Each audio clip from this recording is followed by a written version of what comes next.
Oke, selamat sore semuanya teman-teman volunteer corner semua, teman-teman mitra wacana semua. Kita bertemu lagi dalam acara volunteer corner mitra wacana. Jadi ini udah ke pertemuan keberapa ya? Mungkin 11 atau kayaknya. Ya nanti dihitung lagi. Oke, kita saat ini spesial ini karena di ruangan ini narasumbernya nggak ada, jadi kita online ini pakai Zoom. Nanti kita akan ngobrol-ngobrol dengan teman-teman Semaya. Wah, apa itu teman-teman Semaya? Nanti kita perkenalan langsung aja dengan kemarin kebetulan dibuat poster. Biasanya podcast itu kita nggak buat poster, kebetulan kemarin Mas Ruli buat poster. Wah, jadi nanti kita ngobrol-ngobrol ini ada Mas Ferry sama Mas Khairul siapa gitu ya kalau nggak salah ya. Nanti kenalan ini. Saya juga belum sempat ketemu langsung ini, jadi ketemunya online. Oke, saya sapa dulu ini Mas Ferry, ada nggak ini? Ya, Oh siap. halo. Halo Mas Ferry. Oke, lalu ada bentar, Mas Ari panggilannya atau Mas Khairul Anam ya? Cek. Ya, panggilannya Ari. Oh, sama Mas Ari. Oke. Ini saya apa namanya sering lihat ke bawah itu karena ini nggak ada monitor, jadi saya melihatnya itu di HP. HP-nya di bawah, jadi saya nanti agak sering lihat. Jadi ini bukan nyontek ya, jadi pertanyaannya nanti langsung mengalir. Ini saya melihat wajahnya teman-teman Mas Ferry, Mas Ari ini di HP ini, jadi nggak di layar langsung gitu. Jadi seringnya kayak nunduk gitu. Halo Mas Ferry, Mas Ari, apa kabar? Sehat-sehat ya? Sehat. Alhamdulillah. Oke. Ini hujan nggak ini?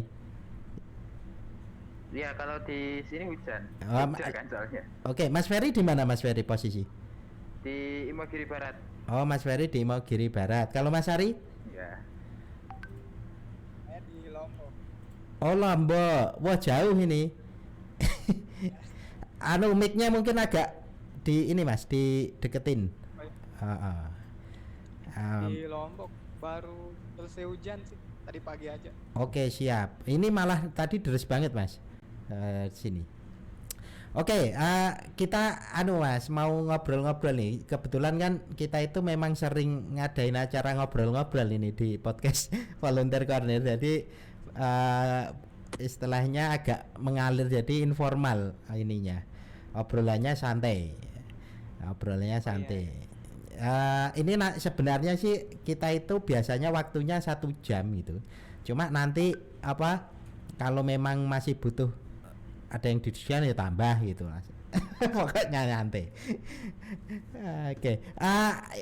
Mungkin perkenalan dulu lah, kita belum tahu, kita perkenalan dulu. Nanti Mas Ferry sama Mas Ari silahkan perkenalan dulu, nama sama aktivitasnya kira-kira apa ini. Lalu nanti kita bisa ngobrol-ngobrol. Kemarin sempat nyinggung-nyinggung pas ngobrol dengan Mbak Wulan itu di Mitra tentang COVID cooking video. Wah, itu apa? Nanti kita ngobrol-ngobrol soal itu juga.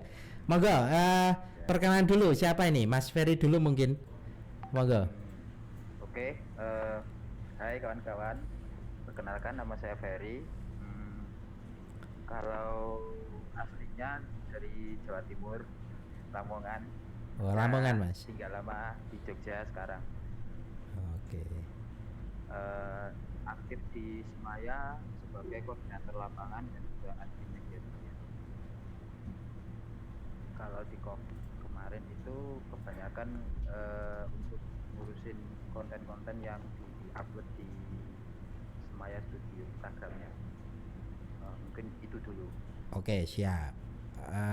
Mas Ari mungkin lanjut. Oh ya. Halo kawan-kawan semuanya. Saya Khairul Watisin, biasa dipanggil Ari sama kawan-kawan di sini. Proses kolaborasi sama teman-teman. Saya dari Lombok dan asli Lombok, dan juga kemarin di cooking video sebagai editor video teman-teman yang ngirim videonya gitu. Kesibukan sekarang lagi urus skripsi gitu, semester akhir. Gitu. Wih, udah mau selesai atau masih nambah-nambah semesternya nanti ini kira-kira? Oh, udah mau selesai. Oh, udah mau selesai. Oke. Tinggal skripsi ya.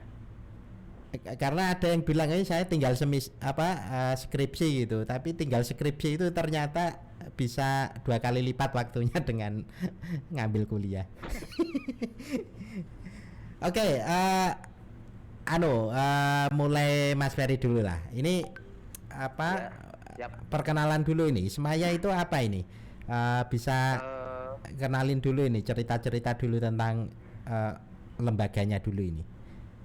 Oh, kalau apa namanya, Semaya itu kan ruang belajar ya sebenarnya. Kalau apa namanya, saya di Semaya sendiri kan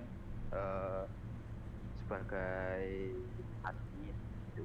Nah, Semayanya sendiri kan sebenarnya itu ruang belajar tentang keberagaman budaya Nusantara itu. Jadi eksplorasi dan kebanyakannya adalah riset. Okay. Semaya sendiri itu kan lebih condong di audiovisualnya, outputnya itu di audiovisual gitu. Yang apa namanya, yang mengeluarkan bentuk baik profit maupun profit. Jadi kebanyakan sih Semaya berkolaborasi dengan beberapa komunitas yang lain gitu, untuk membuat sesuatu lah, istilahnya seperti itu. Kalau Semayanya sendiri. Ya, oke. Suaraku kedengeran, Mas? Tadi agak slow anunya. Ini mulai keras ini. Pas jenengan tanya suara saya kedengeran, nah ini jadi agak gimana gitu suaranya. Oke. Tenggorokanku. Oke, lanjut. Ini keras ini. Oh ya, siap.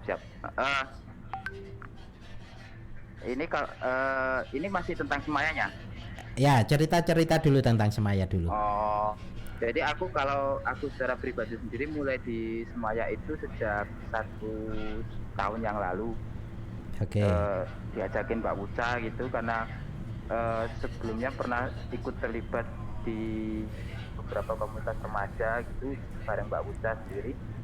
Hingga pada akhirnya aku diajak untuk ikut dalam Semaya Studio.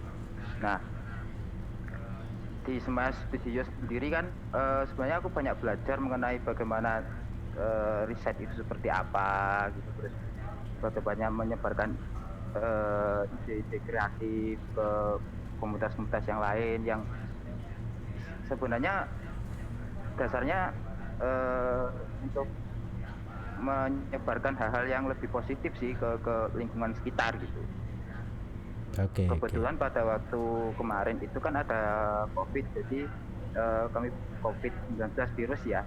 Jadi kami berpikir untuk gimana caranya menyebarkan sesuatu hal yang lebih positif gitu ketika waktu lockdown di awal minggu-minggu awal itu.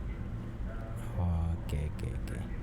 Lalu aktivitas Semaya waktu COVID ini apa ini, Mas? Atau yang memang COVID itu, cooking video? Atau sebelumnya sebenarnya sudah udah ada ide itu sebelum COVID itu, atau gimana? Mungkin bisa. Enggak. Jadi itu mengalir dalam diskusi grup WA awalnya. Oke. Mengalir dalam diskusi grup WA gitu kan. Ada beberapa teman-teman yang menyarankan bikin video A, bikin video B gitu. Terus kita mulai breakdown nih tentang kata COVID itu sendiri kan. Terus kita sambungin gitu. Sepertinya kalau bikin cooking gitu. Jadi kita merasa bahwa di awalnya itu dimulai dari kata. Jadi kita melihat bahwa banyak kata COVID ini selalu negatif gitu loh. Ketika terdengar oleh orang gitu, selalu yang terngiang-ngiang adalah kata negatif, virus atau penyakit dan lain sebagainya gitu. Kita mau membuat kata COVID itu menjadi yang lebih positif. Kita bikin singkatan gitu loh.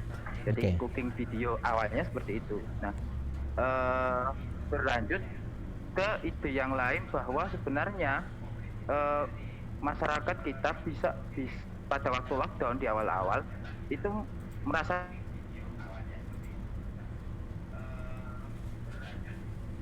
Oleh cek cek nggak ada suaranya. kedengeran nggak? Terputus tadi. Oh ya, Coba lagi. Eh, ya, ketika waktu lockdown kami merasa bahwa perlu menyebarkan satu gagasan share your food. Gagasannya itu ada di tagline kami di Cooking Video di COVID itu. Oke. Untuk memberikan apa namanya sebuah energi positif bagi masyarakat sekitar supaya bisa apa namanya bisa membuat makanannya sendiri gitu dan berbagi makanan ke orang lain. Karena kalau melihat kan di sekitar rumah itu kan ada tumbuhan-tumbuhan yang sebenarnya bisa dimanfaatin gitu loh. Yeah. Jadi menurut kami membuat sebuah video pendek untuk kemudian disebarkan ke orang lain dengan tagline share your food dan bikin project istilahnya project kolektif gitu dinamakannya COVID Cooking Video gitu Mas. Oke. Itu yang terlibat siapa aja Mas? Sebenarnya kalau yang tim yang ada di Jogja itu ada tiga orang. Oke. Kalau yang tim yang di Jogja, cuman kan ini kan kayak video, kayak kita memberikan ajakan gitu loh, ajakan ke teman-teman di sosial media gitu, buat ngirim video dengan ngirim video tentang bagaimana cara memasak versi mereka masing-masing gitu. Okay. Tentunya ini memberikan apa namanya sebuah gambaran bahwa di wilayah-wilayah Indonesia yang lain banyak sekali menu-menu atau resep-resep masakan yang bisa diolah dan dimakan saat lockdown gitu. Jadi kalau ditanya berapa jumlah orangnya, kalau yang di Jogja ada 3, kemudian ada Mas Ari sebagai yang editing videonya gitu. Jadi kita kayak satu grup WA itu juga saling tiktokan untuk memberikan kabar, saling bagi tugas gitu-gitu. Oke, berarti ini yang terlibat di Semaya ada 4 ya berarti ya di internal. Kalau videonya sendiri sebenarnya dari masyarakat ya, dari banyak pihak ya, atau gimana? Kalau yang videonya mungkin bisa ditanya ke Mas Ari juga berapa jumlah totalnya. Oke, mungkin Mas Ari langsung nyambung aja.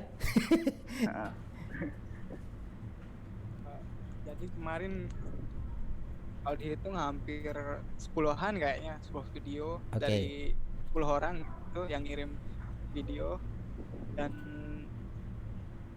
di sana saya edit dari sana tahu kalau ternyata tumbuhan-tumbuhan dan sebagainya macamnya itu di sekitar kita itu bisa diolah di makanan yang berbagai macam gitu. Dari sana. Oke. Sebaran ininya pesertanya yang ngirim video agak banyak enggak ini Mas? Maksudnya mungkin dari Jogja ada, dari Lombok ada, dari mana gitu. Di 10 itu wilayahnya mana aja? Tahu enggak? Oh, kemarin sih saya ingat itu dari Jogja ada, dari Sulawesi, Kalimantan, dari NTT kalau nggak salah juga. Oke. Nanti ya kita akan tampilkan teman-teman video produksinya teman-teman Semaya itu nanti di jeda. Jadi kita nanti ada jeda, nanti kita tampilkan biar teman-teman juga punya bayangan. Lalu Kak, itu udah bisa diakses di YouTube juga ya Mas? Atau di Instagramnya? Instagram. Oh, Instagramnya Semaya ya? Nah, Oke. di Instagram Semaya. Oke, berarti teman-teman nanti bisa cek di Instagram Semaya, itu ada video-videonya itu. Nah, ini menarik ini soal kan tadi ada ide untuk buat video yang soal masak-masak itu. Kira-kira di awal-awal gitu teknisnya gimana itu?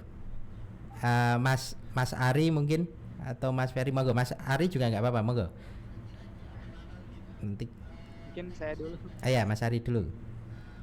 Jadi teknisnya kemarin kita buat pengumuman gitu, buat bahwa ini loh ada program di Semaya namanya COVID Cooking Video gitu. Jadi caranya teman-teman yang bisa proses membuat video bisa ngirim videonya ke kita, yang nggak bisa ngedit gitu kalau aja gitu bisa teman-teman. Nah, file videonya nanti dikirim via Google Drive gitu. Setelah filenya dikirim ke Google Drive, kita akses videonya, kita download, terus diproses lagi sama saya buat diedit. Setelah diedit saya kirim lagi ke adminnya gitu, oh ini terus diupload kayak gitu. Oke. Durasinya rata-rata berapa menitan semua ini Mas? Sama semua atau di kisaran berapa itu? Enggak sini berbagai macam durasi. Berarti enggak rata-rata 5 menitan. Oh, 5 menitan rata-rata ya. Tapi di awal-awal sebenarnya nggak dibatasin ya. Maksudnya silahkan buat ya, nggak dibatasin. Nggak dibatasin. Oke. Nah, karena ini masak-masak ya, ini menarik kalau soal isu gender ya. Jangan-jangan nanti yang masak perempuan semua. Ada nggak yang laki-laki ini? Ada. Oh, ada yang ada. Oke. Ya, ada. Oke. Itu bisa cerita nggak? Mungkin Mas, saya ngontak dulu mungkin atau langsung kirim atau gimana? Ini saya mau ikut terlibat nih ngirim video atau gimana? Ada cerita-cerita khususnya nggak itu? Halo. Ya. Ada suaranya nggak saya? Terdengar nggak? Cek. Ada. Nah, oke. Bisa cerita nggak? Itu kan nanti kan ada, berarti ada laki-laki perempuan. Bisa cerita nggak teknisnya awal-awal mereka ngontak dulu atau lewat Instagram juga komen-komen gitu, lalu Mas ini saya mau ikut mau ngirim gitu. Kalau kayak yang laki-laki juga ngontak dulu gitu, atau biasanya langsung ngirim atau gimana? Lalu punya cerita apa mereka? Wah, ini menarik, ini ada teman-teman laki yang laki-laki juga pengen berpartisipasi nih, misalkan itu. Coba.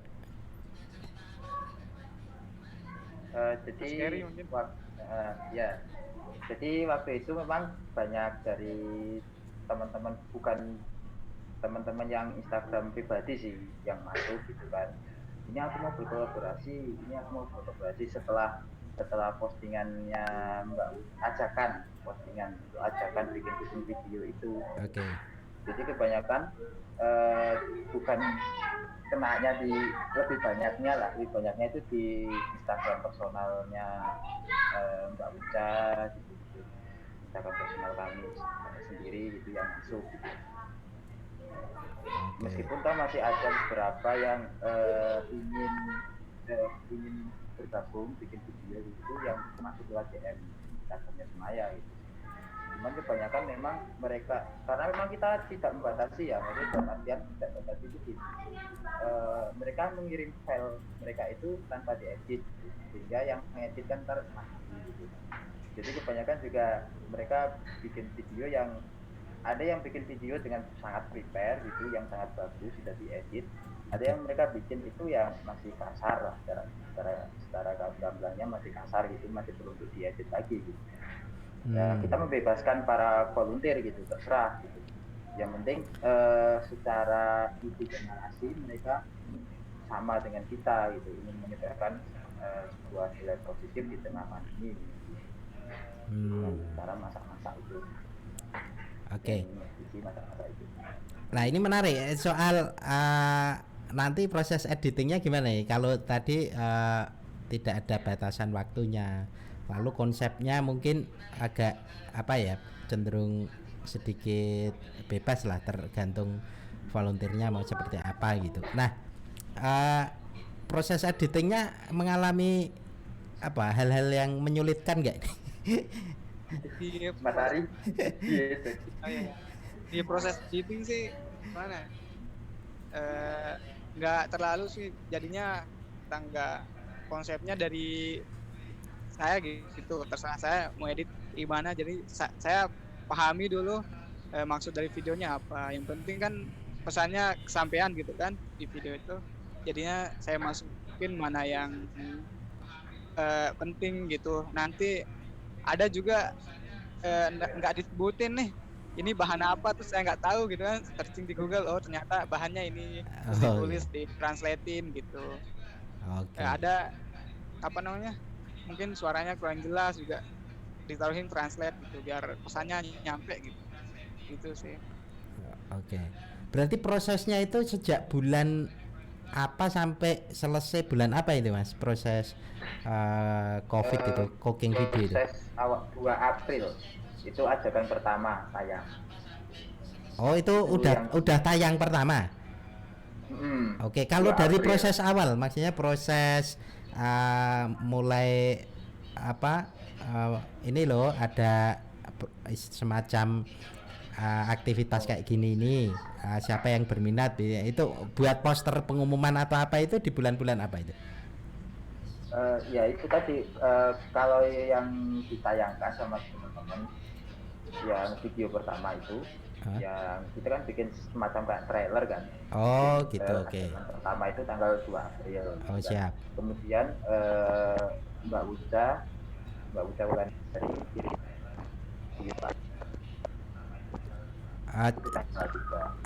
patah-patah Mas, cek lagi Mas, patah-patah. Oh iya ya. Oke, ayo ulangi. Mulai jadi, Mbak Boca apa gitu tadi? Awalnya itu tanggal 2. Oke, siap. Tanggal 2 April itu kan post video tentang ajakan. Kemudian 1 hari setelahnya itu tanggal 3 ada saya upload video yang Mbak Uca Wulandari mengajak teman-teman sekitar untuk mengirim video di tanggal 3 April 2020. Oke.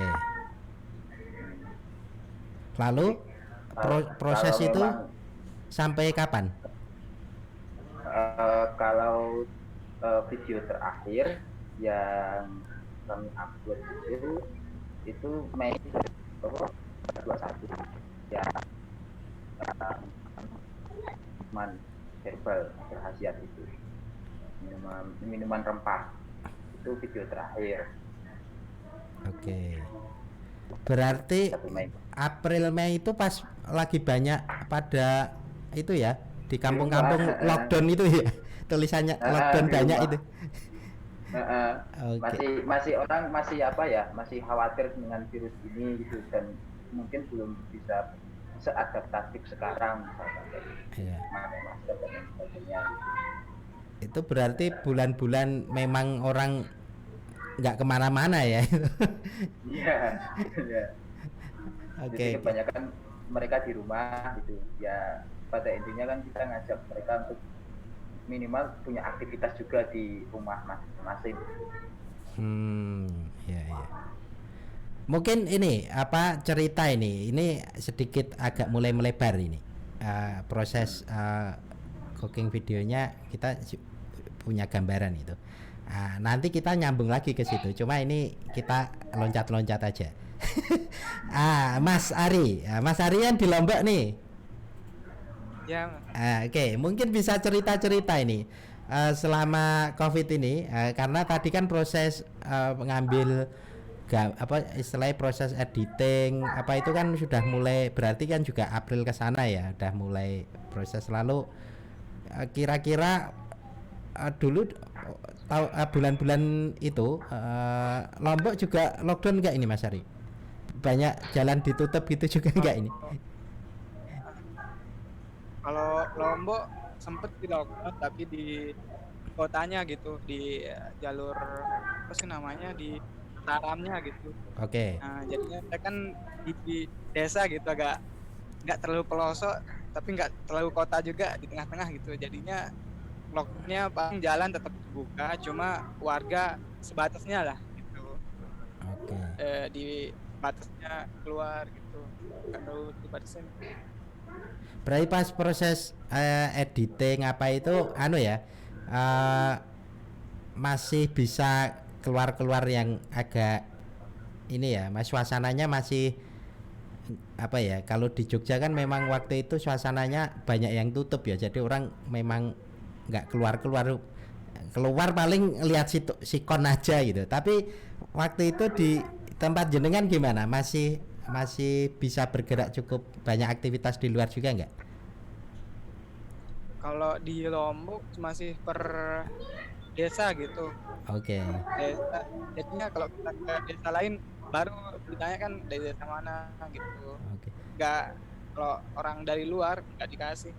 Oke. Jadinya berkelilingnya sebatas kampung kita aja gitu. Oke, berarti pas Kampung-kampung lainnya proses nggak dibuat. editing situasinya seperti itu ya di tempat jenengan ya? Ya, situasinya seperti itu. Oke, oke. Nek Mas Ferry, ini loncat lagi nih ke Imogiri nih. Udah di Imogiri tau kan Mas ya, waktu itu April, bulan April Mei itu di Imogiri atau di mana? Iya, di Imogiri. Oke. Ah, sepertinya wilayah Imogiri juga agak banyak yang ditutup juga, aku enggak ya waktu-waktu itu? Wah, iya waktu itu sepi juga.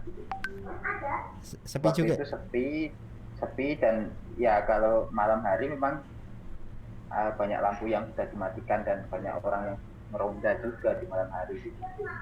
Memang Oke. aktivitas juga pada waktu itu dibatasi gitu.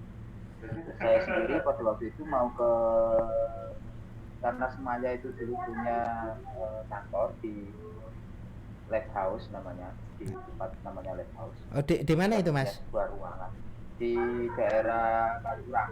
Oh, di Kaliurang. Oke. Hmm. Jadi karena kalau ke sana itu untuk meeting dan lain sebagainya itu biasanya jam 1 siang gitu.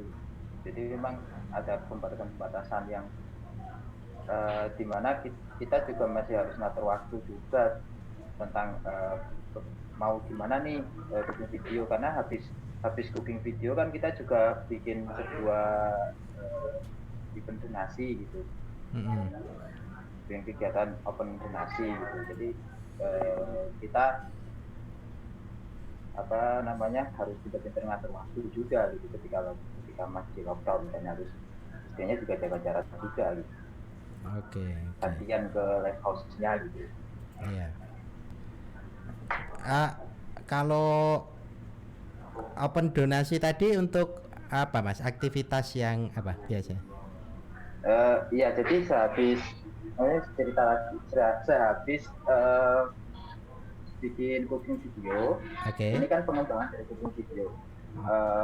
Pada waktu itu kita merasa bahwa ekonomi sekitar mulai stabil lah, mulai Oke. terasa gitu kan. Oke. Nah, kita bekerja sama dengan beberapa kawan untuk bikin apron dan juga jamur dan bahan-bahan sembako istilahnya kayak gitu, untuk kemudian dibagikan ke warga sekitar yang kurang mampu gitu. Nah, Oke. kita jual apron itu 95.000. Tapi boleh dilebihkan. Eh, total dana yang terkumpul pada waktu itu 1.650.000. Jadi kita bikin donasi itu untuk kemudian disetorkan ke warga sekitar, sekaligus para pekerja yang dalam artian pekerja yang bikin apron, para petani gitu, mereka kita beli gitu loh, Oke. bahan bakunya gitu, beras mereka, jamur gitu. Terus sama bikin beli bibit juga, bibit tanaman yang lagi-lagi biar yang pembeli juga bisa mengolah bibit tersebut Oke. dalam paket penjualannya. Oke. Itu berlangsung berapa lama Mas prosesnya? Itu program yang itu terjadi tanggal 9 Juni di awalnya. Itu harganya total sama akun dan bibit dan lain-lain itu 115.000. Oke. Wah, itu menarik itu Mas. Oke, halo. Oke. Halo, kedengeran nggak? Kedengaran. Oke. Mas Ferry, Mas Ari, kita akan lanjut setelah jeda dulu. Jadi jedanya ini apa jenenge iklannya sebenarnya iklannya itu nggak ada iklan komersial, iklannya videonya teman-teman semaya yang cooking video ini. Kita setel dulu biar kita juga tahu. Nanti kita ngobrol lagi. Nanti ngobrolnya ini lebih personal ini nanti. Nanti ngobrol macam-macam, cerita sejarah, cerita proses apa jenenge berproses di dunia perfilman kira-kira gitu. Wah, ini nanti cerita-cerita gitu. Oke, teman-teman, kita jeda sebentar. Ini kita saksikan dulu videonya teman-teman dari Semaya yang cooking video itu. Nanti mungkin ada video lain nanti kita tambahin. Paling cuma 3 menit 5 menit lah. Nanti kita lanjut lagi. Oke.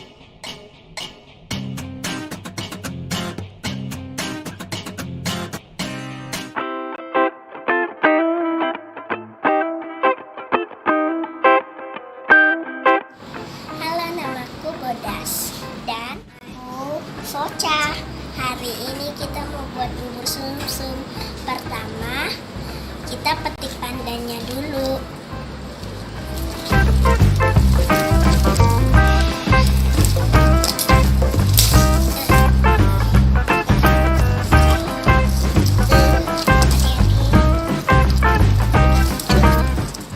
Selama di rumah, kami suka membuat makanan sendiri. Hari ini kami mau membuat bubur sumsum karena daun pandannya tinggal dipetik di depan rumah. Bahan-bahannya adalah tepung beras, daun pandan yang sudah dicuci, air, garam, santan, kelapa, dan gula Jawa.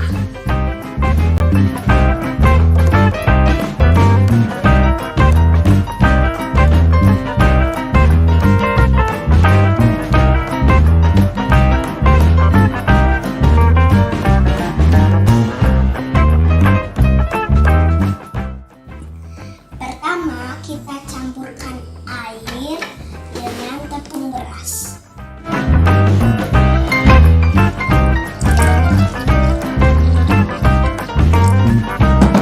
Lalu campurkan dengan santan kelapa instan.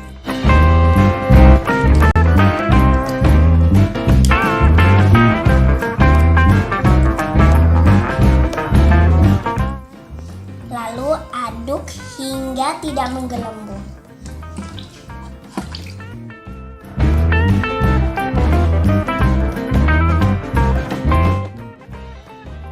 Pelan-pelan ya aduknya. Aduk hingga tidak menggumpal. Sekarang kita masukkan ke dalam panci.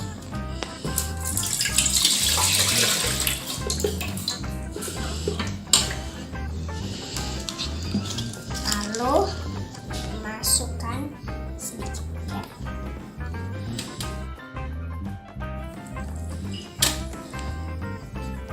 Lalu masukkan 2 lembar daun pandan, cukup 2 lembar saja.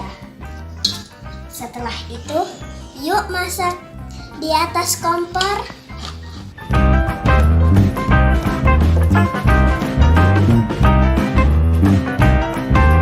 Aduk terus ya, jangan berhenti mengaduknya.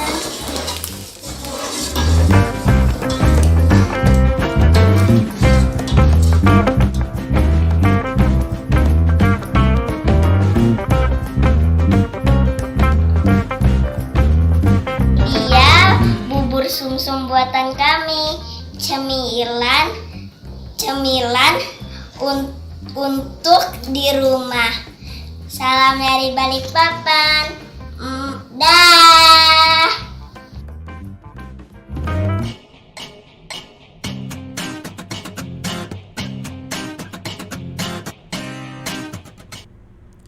Oke, wah itu tadi videonya. Jadi jedanya kita lihat video. Lalu, halo Mas. Halo. Asik, wah. Kedengeran nggak Mas? Kedengeran. Ya. Nah, kita habis lihat videonya. Ini Mas, cerita dulu itu yang video. Ini kita ada beberapa video sebenarnya, tapi akan kita putar nggak sekaligus. Nanti kita komentari pelan-pelan. Cerita dulu. Ini tadi kayaknya dari Balikpapan ya. Gimana itu? Bisa cerita-cerita itu proses videonya itu? Mungkin Mas Ari yang lebih itu. Soalnya dia yang edit dapat filenya. Oke, monggo. Mungkin bisa cerita-cerita proses yang video tadi, Mas. Jadi yang itu dia ngirim 2 resep ya bahasanya. 2 video makanan 2 jenis gitu. Oke. Terus itu salah satunya yang satuannya itu dibantu sama ibunya kalau nggak salah. Kok itu emang di direct buat mereka, jadinya ngedit tuh kayak lucu, gemes gitu. Soalnya anak kecil kan. Oke. Di direct buat masak gitu. Oke. Di mentahannya saya suruh kayak gitu-gitu ya. Di video yang belum diedit gitu saya suruh gitu-gitu. Itu tempat lucunya sambil nyengir-nyengir sih ngeditnya gitu. Itu apa sempat cerita yang ngirim ini prosesnya ini Mas sekian jam atau malah ganti hari atau gimana itu, mungkin bisa atau sempat atau mereka ya langsung kirim aja, Mas pokoknya ini saya kirim terserah mau diedit seperti apa gitu atau gimana? Kalau yang itu kemarin yang nerima filenya itu kayaknya Mbak Uca ndak? Oke. Terus Mbak Uca direct videonya ke saya gitu. Oke. Berarti nggak langsung ya, nggak langsung saya terima, kebanyakan nggak langsung saya terima video-video mentahannya. Oke, siap. Oke, nanti kita akan putar lagi karena ada 2 apa 3 ya tadi. Ini nanti kita putar lagi. Kita jedai dulu. Berarti kita ngobrol dulu. Ini agak personal ini. Agak personal ini. Siapa dulu ya? Mas Ferry apa Mas Ari ya? Mas Ferry. Nanti gantian. Mas Ferry, ini katanya dari Lamongan ini. Bener ya? Ini kapan pindah ke Jogja ini? Kuliah dulunya. Oke. Di mana Mas? Kuliah di UIN. Oke. Angkatan 2010. Oh, masih muda Mas? Iya, udah nggak muda banget juga Mas. Oke. Ya, jadi ke Jogja 2010 sampai sekarang. Oke, 2010 itu berarti kuliah di UIN ya? Iya. Jurusan apa Mas? Jurusannya sejarah. Oh ada ya di UIN jurusan sejarah ada? Ada sejarah kebudayaan Islam. Oke. Kalau di Mitra Wacana itu teman-teman yang magang di Mitra Wacana itu dari UIN banyak loh Mas. Biasanya dari KPI. Oh, apa? Penyiaran Islam ya, komunikasi penyiaran Islam. Nah, itu baru aja selesai kemarin ini mereka. 3 bulan magangnya. Ya ini ininya apa namanya, pas kita buat volunteer corner pertama ini ya sama teman-teman itu narasumbernya mereka. Narasumbernya mereka sharing-sharing apalah terserah gitu. Yang formatnya kan santai gitu. Itu. Nah itu berarti selesai tahun berapa ini Mas? Selesai kuliah 2017. Lalu kok bisa tertarik di dunia video-videonan ini? Sebenarnya bermulanya dari hobi sih Mas. Oke. Dari hobi. Hobi sama teman-teman dulu bikin ya bikin channel YouTube gitu-gitu, bikin video-video ya video-video seasalnya gitu-gitu. Tapi kalau saya sendiri dulu kebanyakan buat dokumentasi kegiatan, kayak kegiatan di kampus gitu-gitu, semacam fotografer, fotografi gitulah. Oke. Nah dulu itu nemu pada akhirnya nemu yayasan kampung halaman. Oke. Nah dari sana kemudian banyak melakukan eksplorasi dengan kawan-kawan. Nah dari situ juga pada akhirnya ketemu Mbak Uca gitu kan. Dan Oke. dari situ juga pada akhirnya ya diajak join dengan Semaya gitu. Oke, siap. Akhirnya kayak gitu. Berarti Kalau gabung mulai Semaya itu 2000 berapa? 2020 kemarin atau 2019? 2019. 2019, oke. 18 akhir. Oh, oke. Oke. Lalu ya memang sejak di awal yang pas di kampung halaman itu udah mulai ketata memang dunianya video atau soal membuat video, film pendek atau film dokumenter, film indie macam-macam gitu ya. Oke. Sip. Lalu gini Mas, memang punya tadi kan nyinggung katanya punya akun YouTube sendiri gitu. Masih enggak itu? Kalau bukan akun YouTube sendiri Mas, kayak apa ya? Kayak kita kalau aku dulu ya waktu di kampus gitu kan sama teman-teman gitu. Jadi istilahnya bukan YouTube personal, bikin vlog atau apa gitu. Jadi bikin video musik. Oh, video musik. Malah bisa main musik berarti ini juga ya? Enggak bisa juga. Oke, karena cuma memang banyak kan kalau anak UIN itu kan ada ya beberapa anak UIN gitu kan suka musik dan mereka kadang bukan anak pada waktu itu ya, pada waktu zaman masih kuliah dulu 2013-an gitu kan bukan tipikal anak yang dengan mudah bisa bikin video gitu. Oke. Nah, kadang aku bantuin gitu loh sama teman-temanku yang lain gitu yang memang tertarik dalam dunia audiovisual pada waktu itu. Oke. Memang tertariknya waktu kuliah atau sebelumnya sudah seneng atau waktu gabung di komunitas kuliah. Atau apa gitu? Waktu kuliah. Waktu kuliah ya. Karena ada beberapa kemarin yang volunteer di Mitra yang ikut magang itu cerita, Mas saya seneng motret, seneng buat video itu sejak SMA di Pekalongan sana ada komunitasnya juga gitu kan. Jadi kalau Mas Ferry sejak kuliah ini ya ketemu mungkin teman-teman yang sehobi gitu lalu berkembang ya sekarang malah sehobi juga ini ya di Semaya tersalurkan ya. Ya. Ini kok dari Lamongan ini pindah langsung di Imogiri atau sebelumnya deket kampus terus? Kalau dulu dekat kampus. Sekarang full di Imogiri atau jadi warga Imogiri jangan-jangan memang? Enggak, belum. Oh, belum. Belum.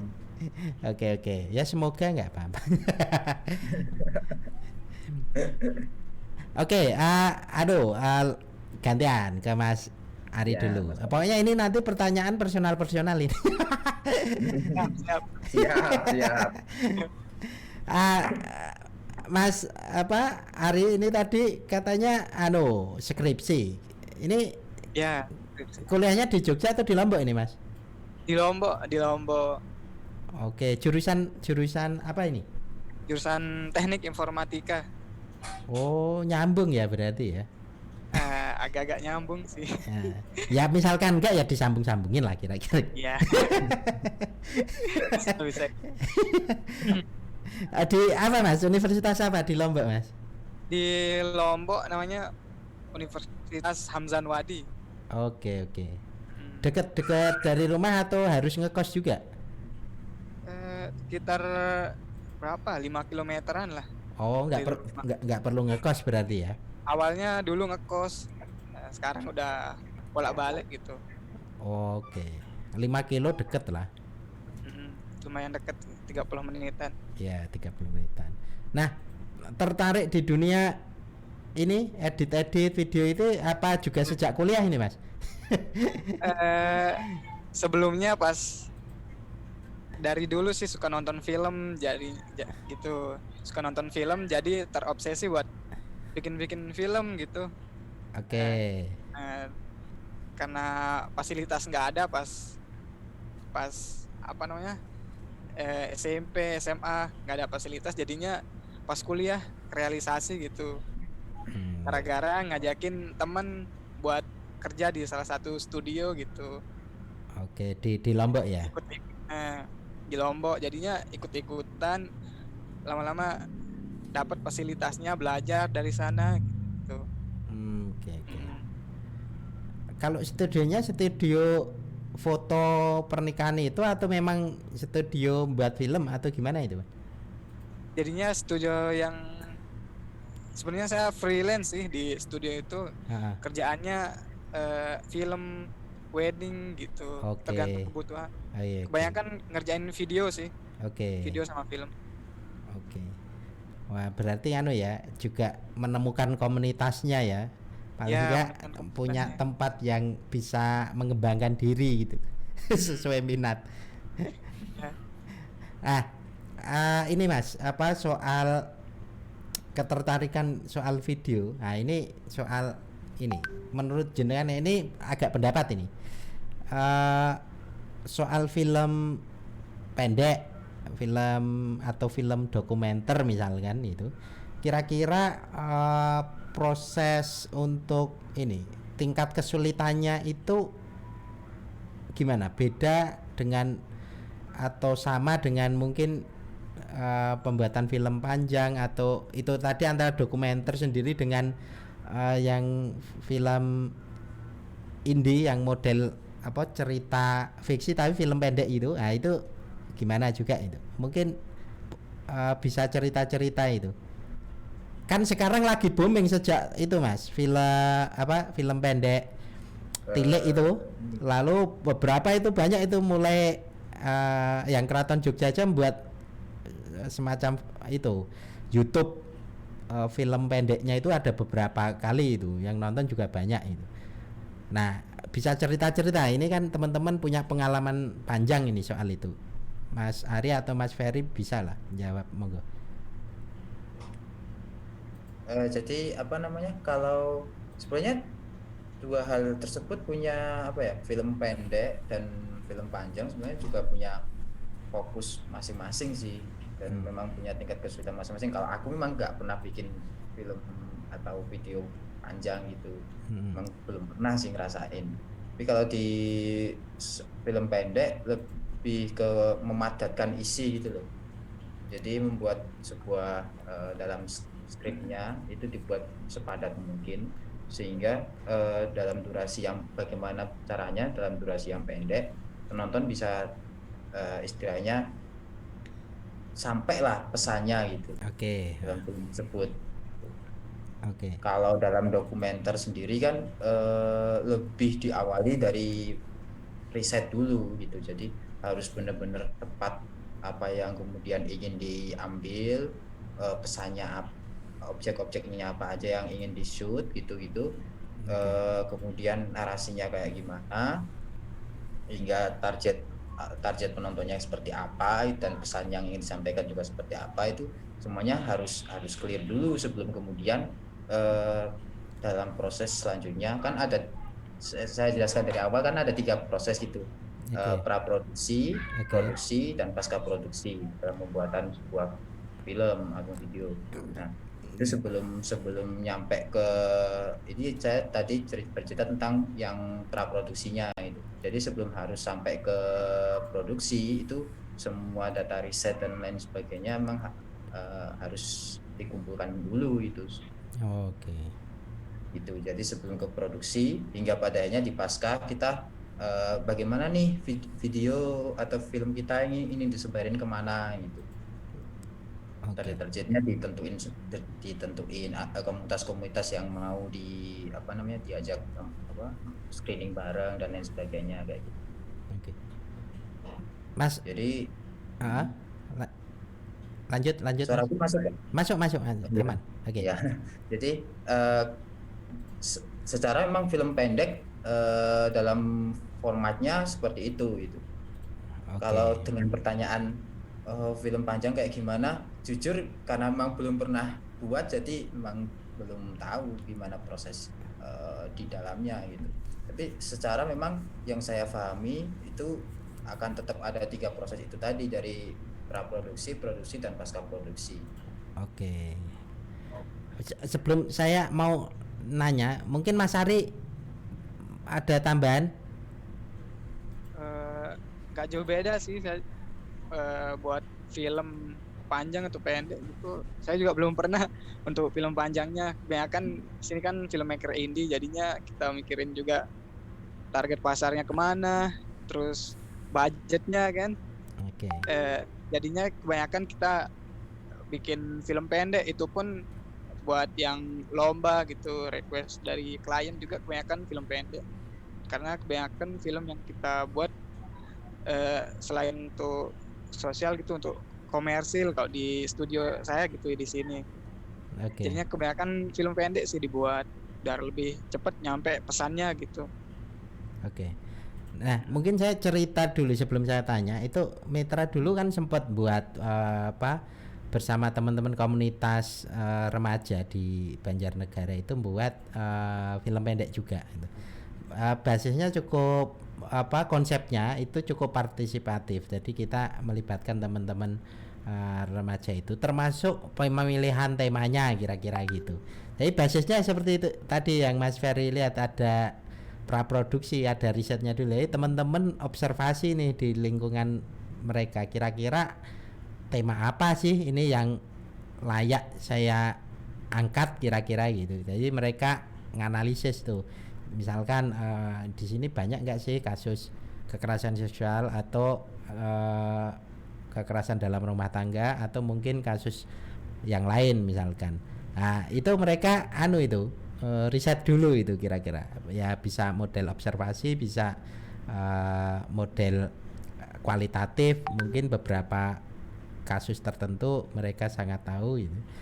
Baru setelah itu mereka milih beberapa tema, lalu di ranking mana yang memang ini menarik dan ini urgent misalkan, lalu mulailah yang proses yang diungkapkan Mas Ferry itu. Nah proses-proses itu ternyata menarik karena karena ada ansosnya ya. Jadi di awal-awal itu mereka pada akhirnya harus menganalisis, dipaksa menganalisis area mereka. Dan mereka ya ini ternyata penting ya. Di awalnya mereka mungkin sebatas tahu, tapi ya udah lewat. Nah pengalaman dari teman-teman Semaya sendiri, proses-proses partisipasi komunitas pada saat membuat film-film pendek, khususnya yang bertujuan untuk kegiatan sosial, itu gimana perjalanannya, mungkin istilahnya kesulitannya juga seperti apa, itu proses-prosesnya mungkin bisa cerita itu. Nah sebelum nanti kalau tadi nyebut ada yang juga profit, bisa cerita itu proses yang misalkan ada yang model apa sebutannya Mas Ari tadi, yang model sosial sama yang profit ya. Nah, mungkin nanti bisa cerita. Monggo. Siapa dulu? Mas siapa? Mas Ferry mungkin. Ferry Ya, dulu. kalau di yang saya lakukan itu awal mulanya kan waktu ngurusin COVID. Jadi itu yang benar-benar ketika saya masuk di Semaya itu kan langsung sama Uca dan teman yang lain itu gimana caranya untuk membuat COVID ini, cooking video ini menjadi istilahnya diterima oleh masyarakat sekitar. Hingga pada akhirnya ya mau nggak mau di tengah proses itu ada beberapa orang yang sampai kita datengin gitu ke tempatnya, untuk yang di Jogja ya, untuk sekedar untuk mengobrol dan menjelaskan gitu, cooking video ini kayak gimana sih gitu. Ya, idenya kayak gimana itu.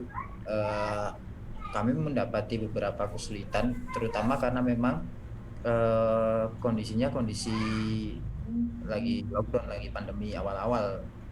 Jadi waktu itu pun dilakukannya juga kadang bukan di lokasi tapi lewat video call. Tapi ada beberapa yang memang kita juga sampai ketemunya juga di lokasi juga gitu. Nah, tantangannya pada waktu bikin video-video yang kayak cooking video seperti ini gitu, itu lebih ke karena memang tidak semua yang mengirimkan video itu kan bisa menggunakan gadget mereka gitu atau tools yang mereka gunakan untuk membuat video yang baik gitu. Nah itu pada akhirnya ya direct. Jadi kayak ini aku punya kayak yang tadi yang adik kecil kita tadi berdua itu Bodas dan Soca itu di direct gitu. Jadi ibunya direct. Nah ibunya sendiri juga kadang tanya gitu cara bikin video yang baik itu kayak gimana gitu. Jadi diarahinnya juga dari jarak jauh gitu. Nah, itu tingkat kesulitan yang saya dan kawan-kawan temui pada waktu itu gitu. Pada waktu bikin cooking videonya. Ada pelatihan khusus itu dikumpulin dalam konteks mungkin Zoom ya atau sendiri-sendiri ya, atau gimana? Karena itu juga pasti memerlukan tenaga yang lebih besar lagi gitu loh. Oke. Sebenarnya ide itu juga menarik gitu untuk membuat sebuah workshop itu, tapi workshop bayangkan aja workshop di bulan April awal pandemi di mana kita lagi horor-horornya tentang virus ini kan maksudnya. Iya. Dan rumah sakit dan segala macam gitu kan, orang jadi ada yang sampai paranoid dengan virus ini gitu. Jadi memang ya itu merupakan challenge tersendiri bagi kita gitu. Dimana saya sendiri secara pribadi pun itu belum pernah mengalami hal yang seperti pada waktu bulan April 2020 itu. Iya. Karena bagi saya memang agak sulit sih menjelaskan tentang bagaimana shoot dengan frame yang bagus di gadget mereka gitu, bagaimana lighting yang bagus itu tidak dengan tatap muka gitu loh Mas. Iya. Jadi lewat via aplikasi gitu loh. Iya. Itu kan sebuah ketidakbiasaan gitu. Itu udah persoalan sendiri ya. Kenapa? Udah persoalan sendiri itu. Iya, udah persoalan sendiri itu. Adaptasi pakai karena kan Zoom. Meskipun toh sebuah misalkan video call dan meskipun toh itu pada akhirnya membuat kita jauh lebih mudah toh kalau itu dipraktekkan mungkin ada sebuah kebiasaan baru yang harus juga kita biasakan gitu, ngobrol dengan penonton seperti ini gitu kan. Bagi saya adalah suatu hal yang baru di mana harus membiasakan juga gitu. Oke, sebelum kita putar lagi filmnya teman-teman COVID cooking video, Mas Ari mau nambahin? Gimana pertanyaan tadi? Sebenarnya tadi nggak pertanyaan yang spesifik sih, tapi mungkin soal problematik aja, misalkan proses-proses pembuatan misalkan ya, kan beragam ya Mas ininya, persoalan itu kan saya tadi sebenarnya cerita pengalamannya Mitra Wacana gitu, punya soal kita membangun partisipasinya teman-teman komunitas itu yang remaja yang buat videonya, mereka harus analisis sosialnya juga akhirnya. Nah proses-proses kayak gitu itu pas di teman-teman semaya misalkan waktu di pembuatan cooking video itu gimana juga gitu kira-kira. Nah tadi sebenarnya udah disinggung Mas Ferry, itu memang agak problematik ya dalam konteks jarak, waktu, tools macam-macam itu sebenarnya agak ribet. Tapi mungkin Mas Ari punya pengalaman yang seperti apa gitu kira-kira? Pas awal-awalnya kan kebiasaan saya ngerjain buat komersil gitu kan, jadinya Mbak Uca datang buat minta tolong, enggak sih, mau ngajakin gitu, Oke. ayo kita buat cooking video, ntar Ari ngedit gitu. Terus cara yang pernah saya lakuin gitu, terimanya profesional gitu, jadinya ntar harus hasil videonya profesional gitu, Ah, buat ngeditnya. Tapi sedangkan shootnya kayak gitu kan, ah, kayak yang nggak paham lah gitu. ah. Oh, nggak apa-apa, editnya seadanya katanya Mbak Uca. Oh iya, ini juga nggak buat, maksudnya nggak sosial gitu, buat sosial, kita kolaborasi. Oh iya, jadinya dari sana saya ngedit ya seadanya gitu. Enggak sih terlalu seadanya. Saya benar-benar gimana supaya ngeditnya bagus. Di beberapa shoot sih ada yang kok kurang gini pas ngomongnya gitu. Oke. Itu sih kesulitannya pas nangkep video. Emang bagus sih buat workshop, tapi kendala kan kemarin kayak gitu. Oke. Jadinya ya seadanya dah gitu.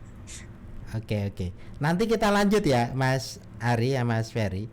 Karena ini kita pengen muter lagi nih filmnya teman-teman ini. Kita lihat dulu, nanti kita bisa ngobrol, komentari juga ini.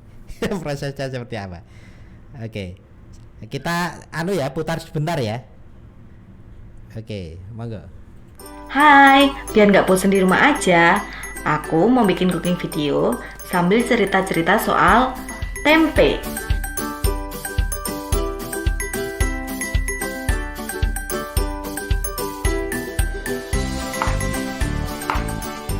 Jadi ceritanya begini, tahun 1810-an, masyarakat Jawa masih sering berburu di hutan, beternak, memancing ikan, dan memanfaatkan kelapa dan sayuran yang ditanam di sekitar rumahnya untuk dijadikan santapan penuh gizi.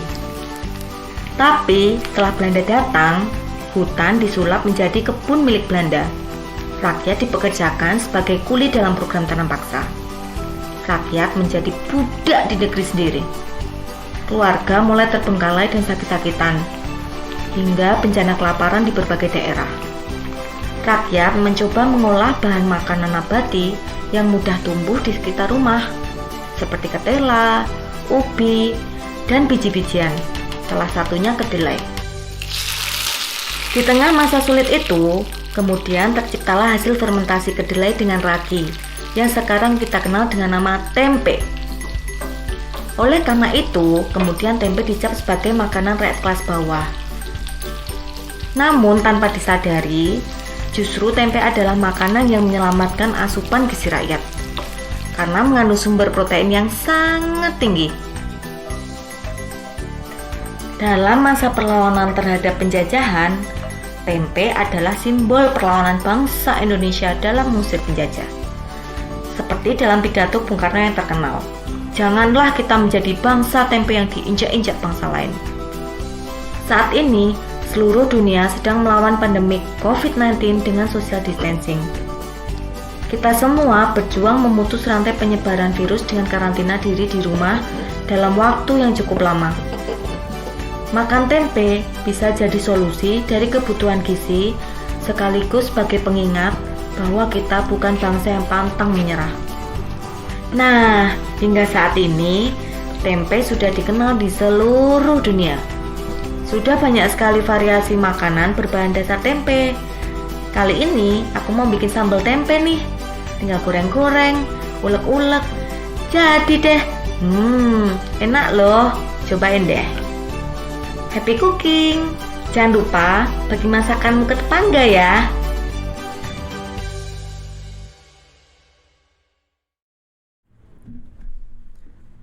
Oh yes, menarik itu tadi. Itu bikin lapar Tempe. itu. Hujan-hujan bikin lapar. Bikin lapar. Masak tempe. Oke.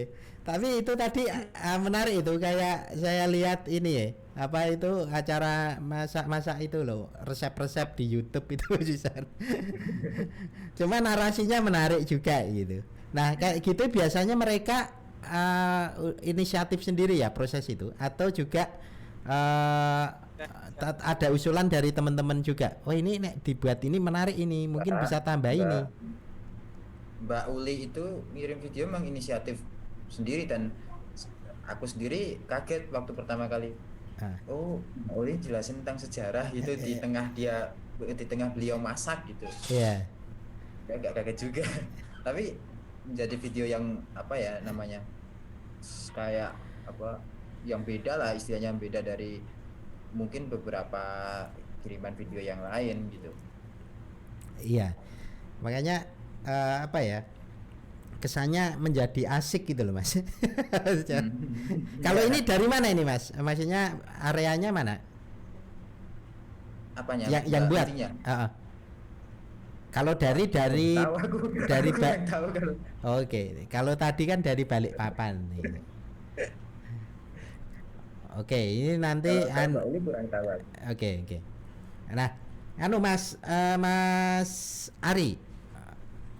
Oke. Tadi sempat nyinggung nih soal film-film sosial komersial gitu. Nah, ini anu aja sharingan. Ini sharing pengetahuan nih ini. Sharing pengetahuan dan pengalaman itu. Proses-proses pembuatan misalkan film sosial, film komersial itu seperti apa? Kalau tadi melihat istilahnya bahasa nune pangsa pasar, istilah yang melihat itu siapa? Lalu konteks yang komersial itu biasanya yang film-film kayak apa sih? Atau biasanya itu Pemda atau model memang perusahaan atau model individu yang juga dia pengen ngeksis atau gimana itu? Mungkin bisa cerita-cerita itu soal pengalaman mendampingi atau membuat proses film sosial, film komersil gitu. Gimana itu, Mas? Sepengalaman buat film sosial itu ya emang dari hati gitu, apa yang kita resahkan gitu di sekitar kita gitu, terkait masalah di sekitar kita, terus melalui film, mulai video kita curahkan gitu. Oke. Kalau yang sosial gitu emang dari hati dah gitu. Untuk komersil biasanya itu sesuai kemauan klien gitu, kliennya mau kayak gimana gitu. Terkadang juga padahal yang menurut kita bagus kayak gini nih gitu, konsepnya kayak gini, tapi klien maunya kayak gini gitu. Jadinya harus benar-benar komunikasi kita sama klien itu harus bagus biar di akhirnya nggak kecewa gitu. Oke. Gitu sih pengalamannya. Cukup intens gitu ya ininya. Cukup intens. Komunikasinya. Mau apa sharing-sharing ini enggak istilahnya kalau biaya misalkan kayak gitu, bisa cerita-cerita sekilas saja, misalkan kalau orang pengen membuat film pendek atau apa yang mungkin lebih pendekatannya komersil misalkan, itu di kisaran berapa itu? Ini sensitif yang kayak gini nih. Dikasih rentangnya jangan kejalan. Kisaran 1 juta sampai 100 juta. Wah, lah itu bukan rentangnya. Ya mungkin buat gambaran aja proses-proses film komersil. Kok di Lombok sih emang gimana, yang masih jarang sih di Lombok yang pakai film gitu buat apalagi pengetahuan mereka tentang PH film di Lombok itu masih kurang gitu. Emang masih kurang sih di Lombok PH film. Dan pengalaman yang berani bayar sampai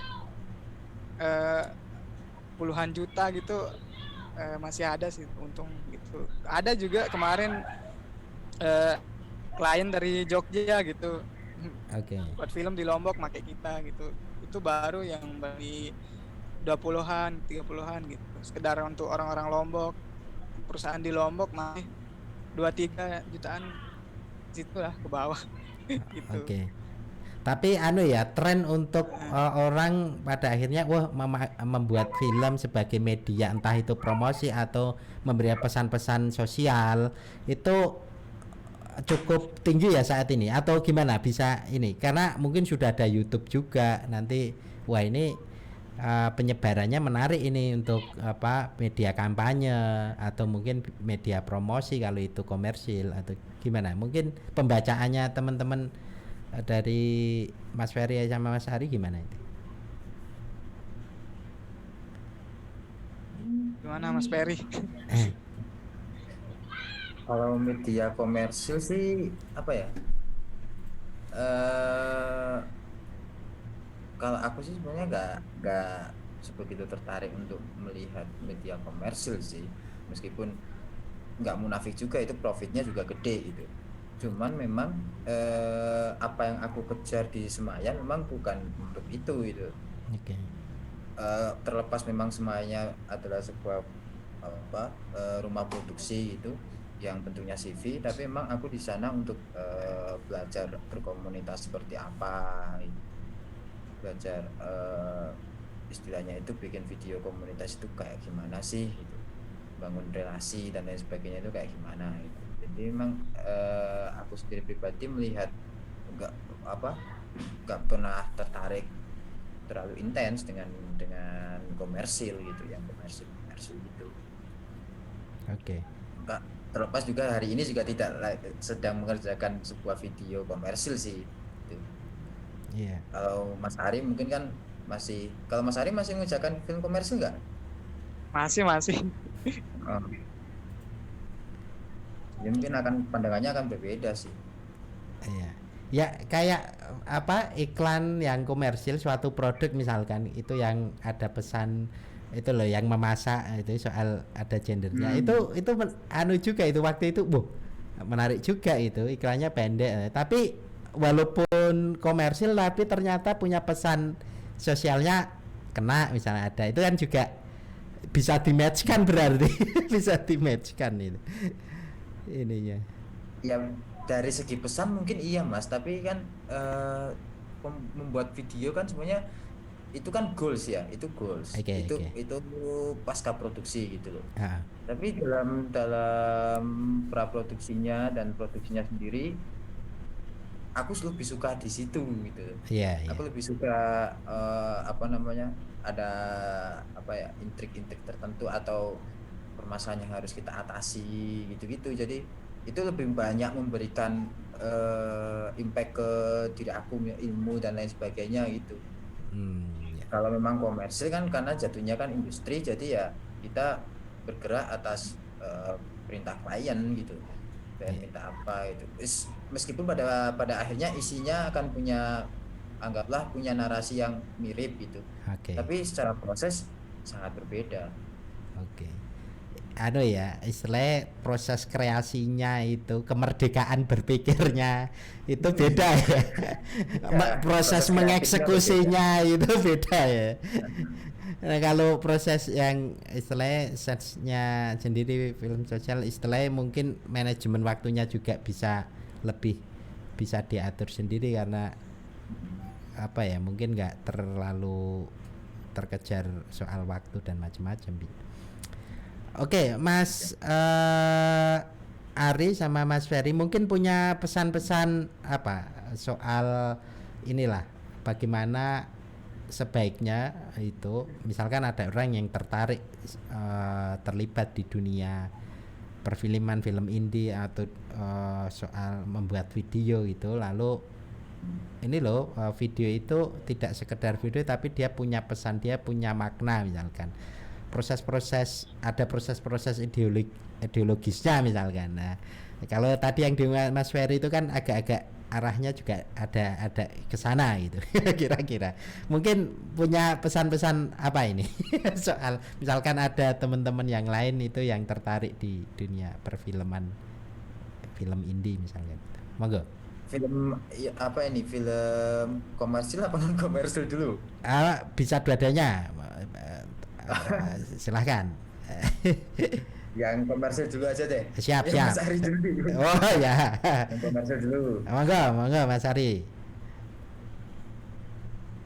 Yang komersil buat mungkin buat teman mikirnya untuk bikin film itu harus untuk memulai kayak saya dulu kan awalnya nggak punya gear tuh, nggak punya akhir, tapi tetap baca buku, nonton video, cara bikin film itu kayak gimana nih, nanya-nanya gitu. Akhirnya nemu tim, emang nggak tahu apa-apa, tapi karena sering baca, nanya-nanya gitu, jadinya ditaruhin di apa, dipercaya lah gitu, ditepentin di tim inti gitu buat jadi line produser atau apa yang nggak paham gear lah. Jadinya untuk bikin film itu nggak harus apa ya, nggak harus semua bidang bisa masuk di film, entah itu nanti jadi talent, jadi manajemennya, dari operatornya gitu, buat nyari komersilnya gitu, buat teman-teman yang baru mulai gitu, asal udah belajar aja dulu.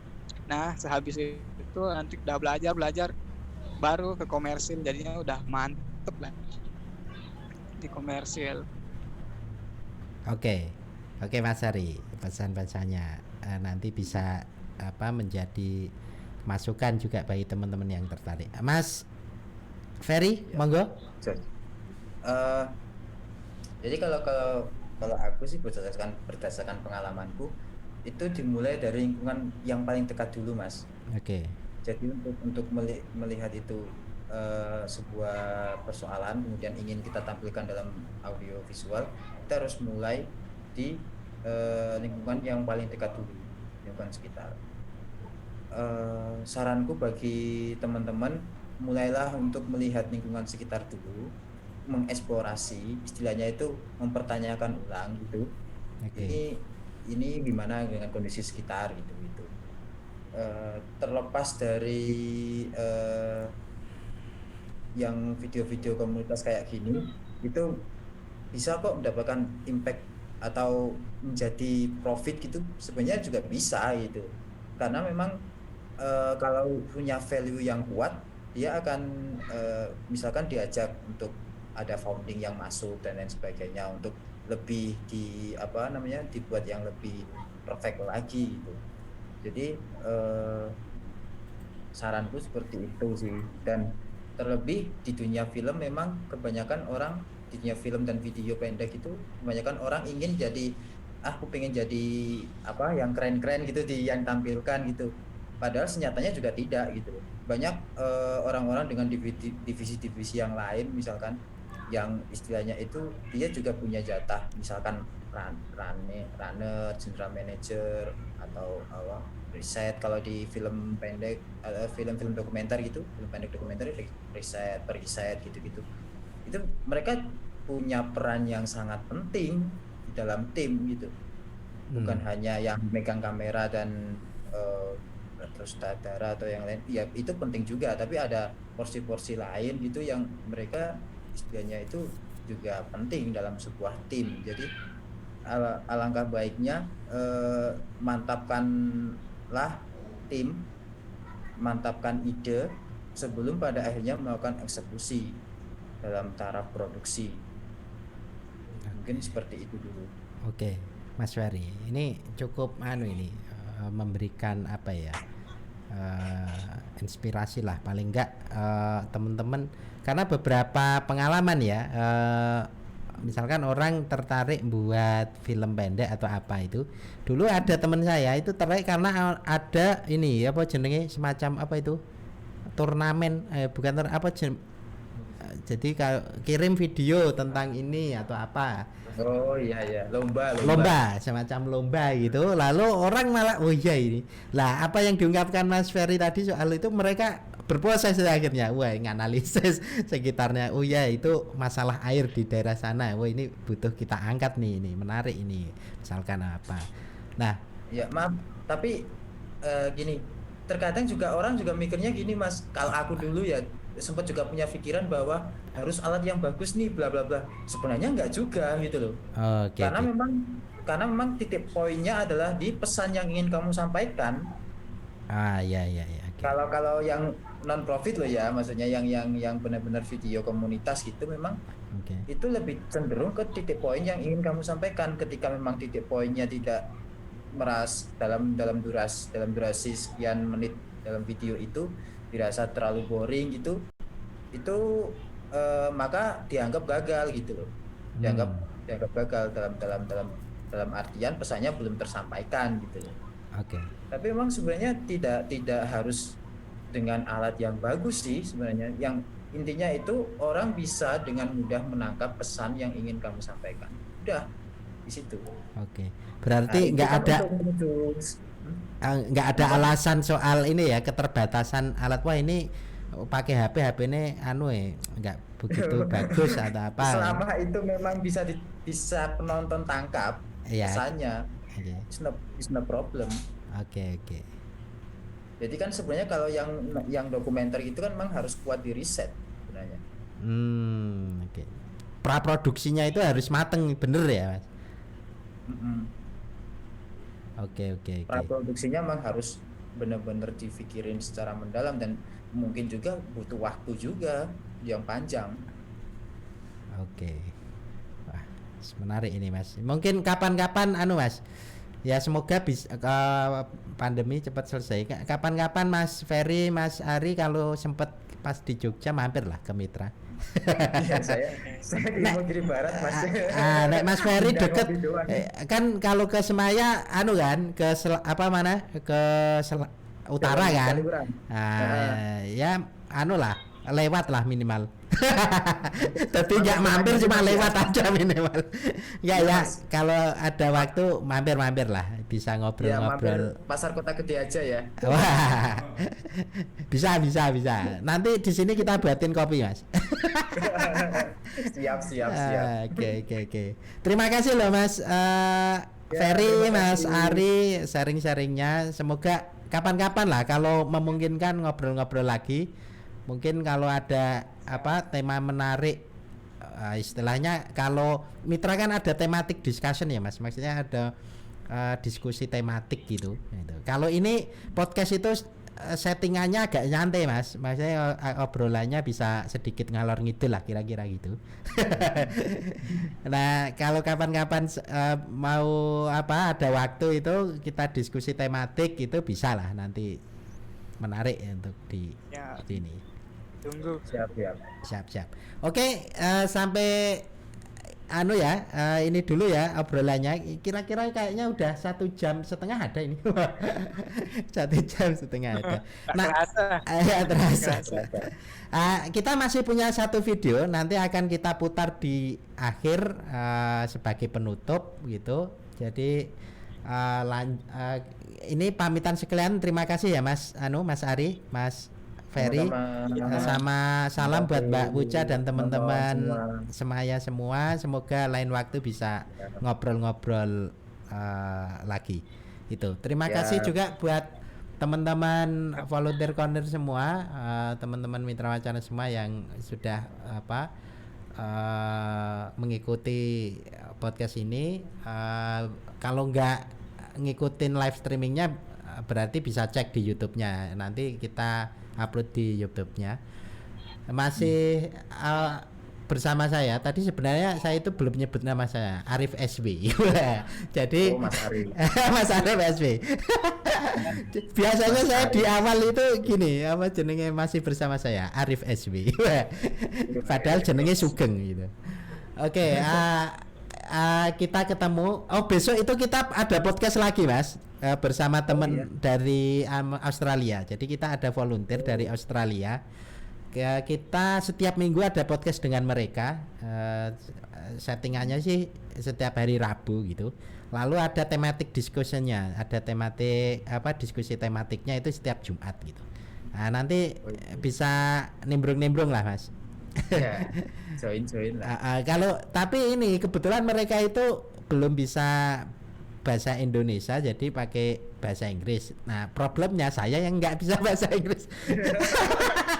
Ya jadinya nanti bahasa Inggrisnya masih agak ngawur-ngawuran dikit gitu. Di Google Translate aja Mas.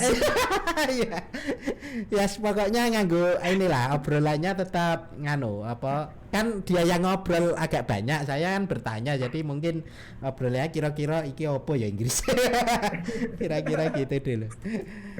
Oke gitu, makasih ya Mas Ferry, Mas Ari, terima kasih juga teman-teman.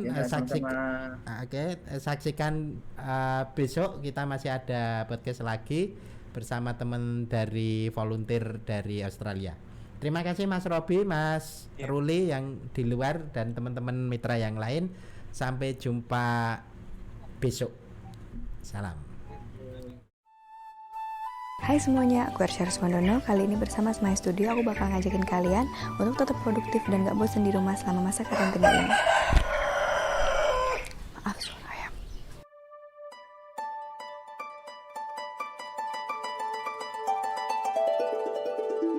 Jadi, aku mau ngajakin kalian buat masak sambal bajak teri. Sambal bajak teri ini berasal dari daerah Jawa Tengah. Nah, ciri khasnya adalah sambalnya tidak terlalu pedas, ada rasa manisnya, dan kaya akan rempah-rempah. Penamaan sambal bajak teri ini sendiri sebenarnya berasal dari para istri petani yang biasanya memasak sambal ini untuk makan siang suami mereka ketika sedang ada di ladang atau di sawah. Maka dari itu, sambal ini tidak dibuat terlalu pedas supaya para petani tidak sakit perut dan pekerjaan mereka tidak terganggu. Untuk keperluan membuat sambal, aku biasanya belanja di pasar tradisional. Tapi memang ada beberapa yang gak aku beli karena aku juga punya kebun di rumah. Jadi aku tinggal petik aja kayak daun salam sama daun jeruknya.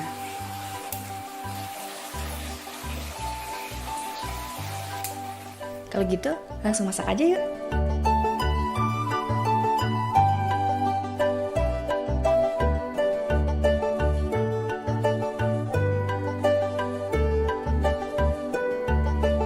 Pertama-tama, iris tipis gula jawa dan terasi, lalu ulek bersama bawang merah dan bawang putih untuk bumbu tumisnya. Kemudian, ulek seluruh cabai, tomat, bawang merah dan bawang putih untuk bahan sambalnya. Lalu, jangan lupa untuk goreng terlebih dahulu ikan terinya ya. Sekarang kita masuk ke pembuatan sambalnya. Panaskan minyak terlebih dahulu.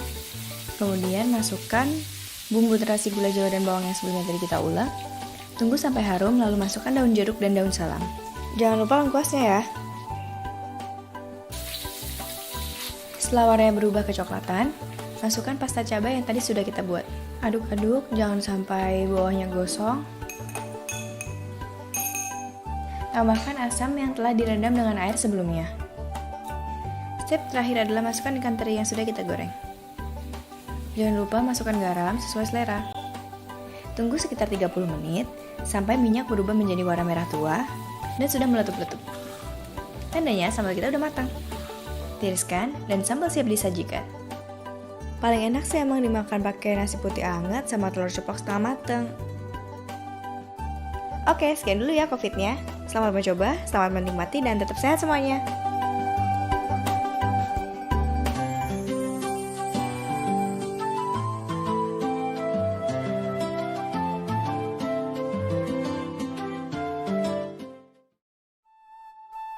Hai semuanya, aku Arsya Rusmandono. Kali ini bersama Smile Studio